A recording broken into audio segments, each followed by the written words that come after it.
প্রথমেই আমি এখানে 250 গ্রাম চিংড়ি ধুয়ে পরিষ্কার করে নিয়েছি। আমি এখন 250 গ্রাম চিংড়িতে 1 টেবিল চামচ রসুন বাটা দিয়ে দিচ্ছি, আধা চা চামচ মরিচের গুঁড়ো, আধা চা চামচ লবণ, সামান্য পরিমাণ গোলমরিচের গুঁড়ো দিয়ে দিচ্ছি।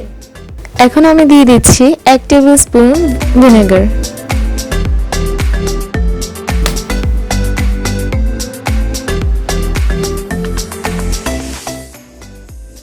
আমি সব মশলা এখন একসাথে মিশিয়ে নিচ্ছি। মেশানো শেষ হলে মাছগুলো 30 মিনিট ম্যারিনেট হওয়ার জন্য রেখে দিব।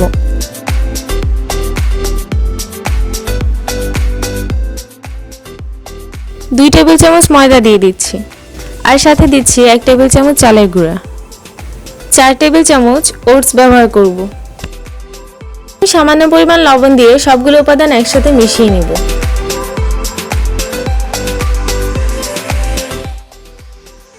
মাছগুলো খুব সুন্দরভাবে ম্যারিনেট হয়ে গেছে।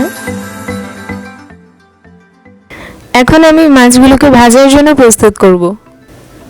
প্রথমে আমি চিংড়ি মাছের ডিম লাগিয়ে নিব। তারপর আমি আমার দেওয়া মিক্সচারটা দিয়ে কোট করে নিব। চিংড়িগুলোকে অল্প আঁচে গরম তেলে ভেজে নিব।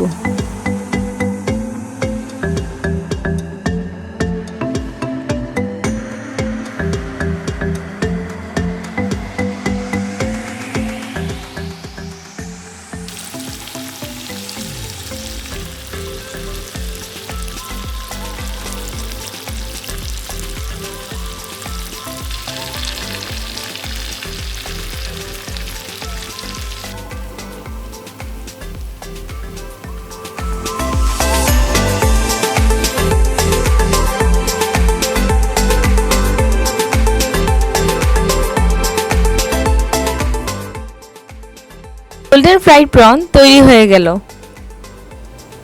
রেসিপিটি কেমন হয়েছে আপনারা অবশ্যই আমাকে কমেন্ট বক্সে জানাবেন এবং সাবস্ক্রাইব করতে ভুলবেন না।